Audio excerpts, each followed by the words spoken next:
Like Boolean operators, mathematical operators operate on variables. Specifically, they perform mathematical operations. That's why they're called mathematical operators. We can add to our running example to show the role of mathematical operators. As before, as our code runs, it ignores the lines with comments, creates mynum1 with the value 1, ignores the comment, creates mynum2 with the value of 2, ignores the comment, creates mynum3 with the value of 3, ignores the comments, and then when it gets to line 9, it prints the result of a logical statement. Specifically, it prints the result of 3 is greater than 1 plus 2. Just like before, this uses our relational operator greater than, but on the other side, there's a mathematical operator as well. So this asks if 3 is greater than the sum of 1 plus 2.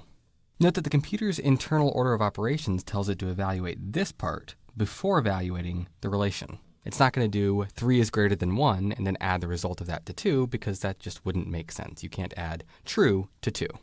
So is it true that 3 is greater than 1 plus 2? Well, no, actually 3 is equal to 1 plus 2. If 3 is equal to 1 plus 2, then it's not greater than 1 plus 2. And so the code prints false. It's false that 3 is greater than 1 plus 2.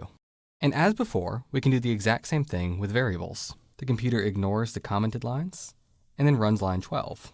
Just like line 9, 12 prints the result of mynum3 is greater than mynum1 plus mynum2. Mynum3 was 3, mynum1 was 1, and mynum2 was 2. So we can imagine replacing the variable names with the values. Mynum3 becomes 3, mynum1 becomes 1, and mynum2 becomes 2. And now we have the same question. Is 3 greater than 1 plus 2? Well, no. It still isn't, and so the answer is still false.